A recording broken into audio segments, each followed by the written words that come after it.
ಅಹಮದಾಬಾದ್ನಲ್ಲಿ ಸಂಭವಿಸಿದ air India ವಿಮಾನ ದುರಂತದಲ್ಲಿ ಮೃತಪಟ್ಟ ಹಾಗೂ ಗಾಯಗೊಂಡ ವೈದ್ಯಕೀಯ ವಿದ್ಯಾರ್ಥಿಗಳ ಕುಟುಂಬಗಳಿಗೆ ಯುಎಇನಲ್ಲಿರುವ ಮಲಯಾಳಿ ವೈದ್ಯ ಮತ್ತು ದಾನಿ ಡಾ ಶಂಶೀರ್ ವಯಲೀಲ್ ಅವರು 6 ಕೋಟಿ ರೂಪಾಯಿ ಪರಿಹಾರ ನೀಡುವುದಾಗಿ ಘೋಷಣೆ ಮಾಡಿರುವುದು ವ್ಯಾಪಕ ಮೆಚ್ಚುಗೆಗೆ ಪಾತ್ರವಾಗಿದೆ.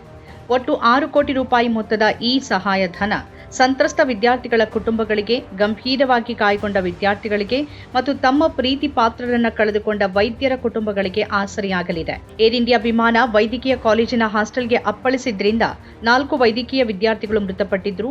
ಮಾನವ್, ಆರ್ಯನ್, ರಾಕೇಶ್ ಹಾಗೂ ಜಯಪ್ರಕಾಶ್ ಭವಿಷ್ಯದಲ್ಲಿ ಜನರ ಜೀವ ಉಳಿಸೋಕೆ ಸಜ್ಜಾಗ್ತಾ ಇದ್ದವರು. ಈಗ ಅವರೇ ಜೀವ ಕಳ್ಕೊಂಡಿದ್ದಾರೆ ಅಂತ ಯುಎಇನಲ್ಲಿ ಬಹುರಾಷ್ಟ್ರೀಯ ಆರೋಗ್ಯ ಸೇವಾ ಕಂಪನಿ ನಡೆಸುತ್ತಿರುವ ಡಾ ಶಂಶೀರ್ ತೀವ್ರ ದುಃಖ ವ್ಯಕ್ತಪಡಿಸಿದ್ದಾರೆ. ಡಾ ಶಂಶೀರ್ ಪ್ರತಿಷ್ಠಿತ ಲೂಲು ಗ್ರೂಪ್ನ ಡಾ ಯೂಸುಫ್ ಅಲಿ ಅವರ ಅಳಿಯ. ಡಾ ಶಂಶೀರ್ ಅವರ ಈ ಉದಾರ ನಡೆ ಮಾನವೀಯ ಮೌಲ್ಯಗಳನ್ನು ಎತ್ತಿ ಹಿಡಿದಿದೆ ಮತ್ತು ಸಂಕಷ್ಟದಲ್ಲಿರೋರಿಗೆ ಅವರ ಧರ್ಮ, ಜಾತಿ, ಪ್ರಾದೇಶಿಕತೆ ನೋಡದೆ ನೆರವಾಗುವ ಮಹತ್ವವನ್ನ ಸಾರಿ ಹೇಳಿದೆ. ಡಾ ಶಂಶೀರ್ ಅವರ ಈ ಉದಾರ ನೆರವು ಹಲವು ಕಾರಣಗಳಿಂದ ಗಮನಾರ್ಹವಾಗಿದೆ. ಅವರು ವಿದೇಶದಲ್ಲಿ ನೆಲೆಸಿದ್ರು ತಮ್ಮ ತಾಯ್ನಾಡಿನ ಜನರ ಬಗ್ಗೆ ಕಾಳಜಿ ವಹಿಸಿರುವುದು ಶ್ಲಾಘನೀಯ. ಅವರು ಗುಜರಾತ್ನವರಲ್ಲ, ಆದರೂ ನಮ್ಮ ದೇಶದ ಯಾವುದೇ ರಾಜ್ಯದಲ್ಲಿ ದುರಂತವಾಗಿದ್ರೂ ಅದಕ್ಕೆ ಸ್ಪಂದಿಸೋದು ಮಾನವೀಯತೆ ಅಂತ ಅವರು ಸ್ವತಃ ಮುಂದೆ ಬಂದು ನೆರವಾಗಿದ್ದಾರೆ. ವೈದ್ಯಕೀಯ ವಿದ್ಯಾರ್ಥಿಗಳ ದುರಂತ ಸಾವನ್ನ ಕಂಡಾಗ ತಾನು ಕಲಿತ ದಿನಗಳು ಮತ್ತು ವೈದ್ಯಕೀಯ ಹಾಸ್ಟೆಲ್ ಜೀವನವನ್ನ ನೆನಪಿಸಿಕೊಂಡಿರೋದಾಗಿ ಅವರು ಹೇಳ್ಕೊಂಡಿದ್ದಾರೆ. ಇದು ಅವರ ಮಾನವೀಯ ಹೃದಯವನ್ನ ಮತ್ತು ವಿದ್ಯಾರ್ಥಿಗಳ ಮೇಲಿನ ಅವರ ಅನುಕಂಪವನ್ನ ತೋರಿಸುತ್ತೆ. ಡಾ ಶಂಶೀರ್ ಕೇವಲ ಆರ್ಥಿಕ ಸಹಾಯವನ್ನಷ್ಟೇ ನೀಡ್ತಿಲ್ಲ, ಬದಲಾಗಿ ವೈದ್ಯಕೀಯ ಸಮುದಾಯ ಧರ್ಮ, ಜಾತಿ, ತಲೆಮಾರು ಮತ್ತು ಭೌಗೋಳಿಕ ಗಡಿಗಳನ್ನು ಮೀರಿ ಒಂದಾಗಿದೆ ಅನ್ನೋ ಸಕಾರಾತ್ಮಕ ಸಂದೇಶವನ್ನ ಅವರು ರವಾನೆ ಮಾಡಿದ್ದಾರೆ. ತಮ್ಮ ಈ ಸಹಾಯ ಕೇವಲ ಹಣಕಾಸಿನ ನೆರವಲ್ಲ, ಅದೊಂದು ಸಾಂಕೇತಿಕ ಬೆಂಬಲ ಅಂತ ಅವರು ಹೇಳಿರೋದು ಗಮನಾರ್ಹ.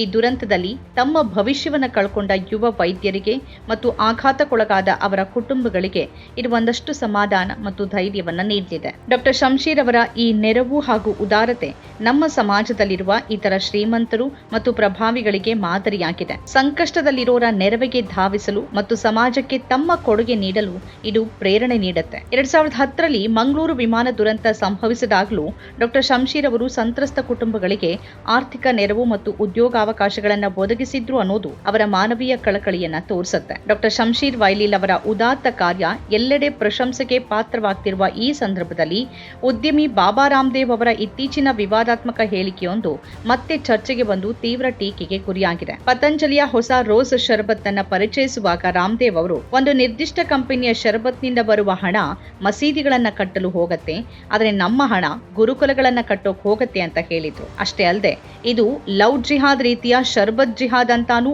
ಅವರು ವಿವಾದಾತ್ಮಕವಾಗಿ ಹೇಳಿದ್ರು. ಹಮ್ದರ್ದ್ನ ರೂ ಅಫ್ಸಾ ಶರ್ಬತ್ ಹಾಗೂ ಆ ಕಂಪನಿಯನ್ನ ಪರೋಕ್ಷವಾಗಿ ಗುರಿಯಾಗಿಸಿ ರಾಮದೇವ್ ಆ ಹೇಳಿಕೆ ನೀಡಿದ್ರು.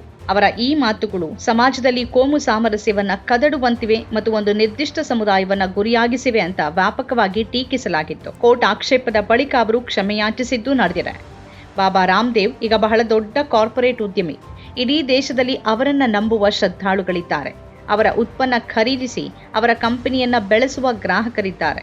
ಗುಜರಾತ್ನಲ್ಲಂತೂ ಅವರಿಗೆ ಬಹಳ ದೊಡ್ಡ ಸಂಖ್ಯೆಯಲ್ಲಿ ಅಭಿಮಾನಿಗಳಿದ್ದಾರೆ. ಆದರೆ ರಾಮದೇವ್ ಅಹಮದಾಬಾದ್ ವಿಮಾನ ದುರಂತ ನಡೆದ ಬಳಿಕ ಅಲ್ಲಿಗೆ ಭೇಟಿ ನೀಡಿದ್ದಾಗ್ಲಿ, ಬಲಿಯಾದವರ ಕುಟುಂಬಕ್ಕೆ ಸಾಂತ್ವನ ಹೇಳಿದ್ದಾಗ್ಲಿ ಎಲ್ಲೂ ವರದಿಯಾಗಿಲ್ಲ. ನೆರವು ನೀಡೋದೇನಿದ್ರು ಆಮೇಲಿನ ಮಾತು. ಅಷ್ಟೇ ಅಲ್ಲ, ವಿಮಾನ ದುರಂತದಲ್ಲಿ ವಿದೇಶಿ ಕೈವಾಡವಿರಬಹುದು ಅನ್ನೋ ಆಧಾರರಹಿತ ಆರೋಪವನ್ನು ರಾಮದೇವ್ ಮಾಡಿದ್ರು. ದುರಂತಕ್ಕೀಡಾದ ವಿಮಾನದ ನಿರ್ವಹಣೆಯನ್ನ ತುರ್ಕಿಯೇ ದೇಶದ ಸಂಸ್ಥೆ ಮಾಡ್ತಿತ್ತು ಅಂತಾನು ಹೇಳ್ಬಿಟ್ರು ರಾಮದೇವ್. इस विमान हादसे के पीछे इस बात की भी दृष्टि होनी चाहिए कि मुझे ऐसा पता लगा है कि यूक्रेन की कोई एक एजेंसी जो ये मेंटेनेंस का काम करती है, सर्विस का काम करती है, तो कहीं माफ़ करना, ये तुर्की है, मुझे हाँ, ये एविएशन सेक्टर के ऊपर भारत को और नज़र रखनी पड़ेगी. ಆದರೆ ಟಾಟಾ ಗ್ರೂಪ್ನ ಅಧ್ಯಕ್ಷ ಚಂದ್ರಶೇಖರನ್ ಅವರೇ ಇದನ್ನ ನಿರಾಕರಿಸಿದ್ದಾರೆ. ಆ ವಿಮಾನದ ಯಾವುದೇ ನಿರ್ವಹಣೆ ಟರ್ಕಿ ದೇಶದವರು ಮಾಡ್ತಿರ್ಲಿಲ್ಲ ಅಂತ ಹೇಳಿದ್ದಾರೆ. ಅಂದ್ರೆ ದುರಂತ ನಡೆದಾಗ ಸಂತೈಸೋದ್ ಬಿಡಿ, ಅಲ್ಲೂ ತನ್ನ ರಾಜಕೀಯ ಹಾಗೂ ಉದ್ಯಮ ಲಾಭಕ್ಕಾಗಿ ದ್ವೇಷ ಹರಡೋಕೆ ನಿಂತ್ಬಿಟ್ರು ರಾಮದೇವ್. ಡಾಕ್ಟರ್ ಶಂಶೀರ್ ವೈಲಿಲ್ ಅವರ ಉದಾರತೆ ಮತ್ತು ರಾಮದೇವ್ ಅವರ ಹೇಳಿಕೆ ಹಾಗೂ ನಡೆಯನ್ನ ಹೋಲಿಕೆ ಮಾಡಿ ಸೋಷಿಯಲ್ ಮೀಡಿಯಾದಲ್ಲಿ ಚರ್ಚೆ ನಡೀತಾ ಇದೆ. ಡಾಕ್ಟರ್ ಶಂಶೀರ್ ಅವರು ಸಂಕಷ್ಟದಲ್ಲಿರೋರಿಗೆ ಸಹಾಯ ಮಾಡುವ ಮೂಲಕ ಸಮಾಜದಲ್ಲಿ ಸಕಾರಾತ್ಮಕ ಬದಲಾವಣೆ ತರಲು ಪ್ರಯತ್ನಿಸಿದ್ದಾರೆ. ಅವರು ತಮ್ಮ ಸಂಪತ್ತನ್ನ ಮತ್ತು ಪ್ರಭಾವವನ್ನ ಸಮಾಜದ ಒಳಿತಿಗಾಗಿ ಬಳಸುತ್ತಿದ್ದಾರೆ. ಇದಕ್ಕೆ ವಿರುದ್ಧವಾಗಿ ದೊಡ್ಡ ಸಂಪತ್ತು ಅಷ್ಟೇ ಪ್ರಭಾವ ಎರಡೂ ಇರುವ ರಾಮದೇವ್ ಕೋಮು ದ್ವೇಷವನ್ನ ಹರಡುವ ಮತ್ತು ಸಮಾಜದಲ್ಲಿ ವಿಷಬೀಜ ಬಿತ್ತುವ ಉದ್ದೇಶದ ಹೇಳಿಕೆ ಕೊಡ್ತಾರೆ. ಅವರ ಈ ರೀತಿಯ ಮಾತುಗಳು ಕೇವಲ ಒಂದು ನಿರ್ದಿಷ್ಟ ಉತ್ಪನ್ನ ಅಥವಾ ಕಂಪನಿಯನ್ನ ಟೀಕಿಸುವ ಬದಲು ಇಡೀ ಸಮುದಾಯವನ್ನ ಗುರಿಯಾಗಿಸಿವೆ. ಡಾಕ್ಟರ್ ಶಂಶೀರ್ ವೈಲಿಲ್ ಅವರ ಉದಾರ ನೆರವು ಭಾರತದ ಬಹುಸಂಸ್ಕೃತಿಯನ್ನ ಮತ್ತು ಮಾನವೀಯ ಮೌಲ್ಯಗಳನ್ನ ಎತ್ತಿ ಹಿಡಿಯುತ್ತೆ. ವಿದೇಶದಲ್ಲಿ ನೆಲೆಸಿದ್ರೂ ತಮ್ಮ ದೇಶದ ಯಾವುದೇ ರಾಜ್ಯದ ಜನರ ಬಗ್ಗೆ ಕಾಳಜಿ ವಹಿಸುವ ಮತ್ತು ಸಂಕಷ್ಟದಲ್ಲಿರೋರಿಗೆ ಸಹಾಯ ಮಾಡುವ ಅವರ ವಿಶಾಲ ಮನೋಭಾವ ನಿಜಕ್ಕೂ ಅನುಕರಣೀಯ. ಇಂತಹ ವ್ಯಕ್ತಿಗಳು ಸಮಾಜಕ್ಕೆ ಒಂದು ಆಶಾಕಿರಣವಾಗಿ ಕಾಣ್ತಾರೆ. ಇದಕ್ಕೆ ವ್ಯತಿರಿಕ್ತವಾಗಿ ಧರ್ಮದ ನಂಬಿಕೆಯ ಸಂಸ್ಕೃತಿಯ ಹೆಸರಲ್ಲಿ ಕೋಟಿಗಟ್ಟಲೆ ಲಾಭ ಗಳಿಸುವ ಬೃಹತ್ ಕಾರ್ಪೊರೇಟ್ ಸಾಮ್ರಾಜ್ಯ ಕಟ್ಟುವ ರಾಮದೇವ್ ಅಂತಹ ಹಲವರು ಒಂದು ನಿರ್ದಿಷ್ಟ ರಾಜಕೀಯ ಸಿದ್ಧಾಂತವನ್ನ ಪ್ರಚಾರ ಮಾಡ್ತಾರೆ. ಸಮಾಜದಲ್ಲಿ ಕೋಮು ಧ್ರುವೀಕರಣ ಉಂಟು ಮಾಡುವ ಪ್ರಯತ್ನ ನಡೆಸ್ತಾರೆ. ಇಂಥವರು ಕೇವಲ ತಮ್ಮ ಉತ್ಪನ್ನಗಳನ್ನ ಮಾರಾಟ ಮಾಡುವ ಉದ್ದೇಶ ಇಟ್ಕೊಂಡು ಸಮಾಜದಲ್ಲಿ ಅಶಾಂತಿ ಮತ್ತು ವಿಭಜನೆಗೆ ಕಾರಣವಾಗ್ತಾರೆ. ಇಂತಹ ಸುಳ್ಳುಕೋರರು, ಲಾಭಕೋರರು, ದ್ವೇಷಕೋರರು ಏನಾದ್ರೂ ದುರಂತ ನಡೆದಾಗ ಆ ಕಡೆಗೆ ತಿರುವು ನೋಡೋದಿಲ್ಲ. ಇಂಥದ್ದೇ ಇನ್ನೋರ್ವ ದ್ವೇಷಕೋರ ಧೀರೇಂದ್ರ ಶಾಸ್ತ್ರಿ ಅಥವಾ ಬಾಬಾ ಭಾಗೇಶ್ವರ್ ಕೂಡ ಅಹಮದಾಬಾದ್ ದುರಂತ ನಡೆದ ಬಳಿಕ ಆಸ್ಟ್ರೇಲಿಯಾದಲ್ಲಿ ಹೋಗಿ ತೀರಾ ಹುಚ್ಚಾಗಿ ವರ್ತಿಸ್ತಾ ಮೋಜು ಮಜಾ ಮಾಡಿಕೊಂಡಿರುವ ವಿಡಿಯೋಗಳು ವೈರಲ್ ಆಗಿವೆ. ಅದಕ್ಕೆ ಭಾರಿ ಆಕ್ರೋಶವೂ ವ್ಯಕ್ತವಾಗಿದೆ. ಡಾಕ್ಟರ್ ಶಂಶೀರ್ ವೈಲಿಲ್ ಅಂತವರು ವಿದೇಶದಲ್ಲಿದ್ದರೂ ತಮ್ಮ ಉದಾರತೆಯಿಂದ ಇಲ್ಲಿನ ಸಮಾಜದಲ್ಲಿ ಸಕಾರಾತ್ಮಕ ಬದಲಾವಣೆಗಳನ್ನ ತರ್ತಿದ್ದಾರೆ. ಆದರೆ ರಾಮದೇವ್ ಅವರಂತಹ ವ್ಯಕ್ತಿಗಳು ಕೇವಲ ಹಣ ಬಾಚಿಕೊಳ್ತಿದ್ದಾರೆ ಮತ್ತು ತಮ್ಮ ವಿವಾದಾತ್ಮಕ ದ್ವೇಷ ಹೇಳಿಕೆಗಳಿಂದ ಸಮಾಜವನ್ನ ಒಡಿತಾ ಇದ್ದಾರೆ. ರಾಮದೇವ್, ಭಾಗೇಶ್ವರ್ ಬಾಬಾರಂತಹ ವ್ಯಕ್ತಿಗಳನ್ನ ಸಮಾಜ ಈಗಲಾದ್ರೂ ಗುರುತಿಸಬೇಕು ಮತ್ತು ಅವರ ದ್ವೇಷದ ಹೇಳಿಕೆಗಳನ್ನ ತಿರಸ್ಕರಿಸಬೇಕು. ಡಾಕ್ಟರ್ ಶಂಶೀರ್ ವೈಲಿಲ್ ಅವರಂತಹ ಮಾನವೀಯ ಗುಣವುಳ್ಳ ವ್ಯಕ್ತಿಗಳು ಸಮಾಜಕ್ಕೆ ನಿಜವಾದ ಮಾದರಿ ಮತ್ತು ಪ್ರೇರಣೆ. ಅವರ ನಡೆ ಇತರರಿಗೂ ಸಹಾಯ ಮಾಡೋಕೆ ಮತ್ತು ಸಮಾಜದಲ್ಲಿ ಸಾಮರಸ್ಯವನ್ನ ಕಾಪಾಡೋಕೆ ಪ್ರೇರಣೆ ನೀಡುವಂತಾಗ್ಲಿ. ನಮ್ಮ ಕಾರ್ಯಕ್ರಮಗಳನ್ನು ನೀವು ನೋಡ್ತಾ ಇದ್ರೆ ನಮ್ಮ ಚಾನೆಲ್ ಅನ್ನ ಸಬ್ಸ್ಕ್ರೈಬ್ ಮಾಡಿ, ಪಕ್ಕದ ಬೆಲ್ ಐಕಾನ್ ಒತ್ತಿ ನಮ್ಮನ್ನ ಬೆಂಬಲಿಸಿ.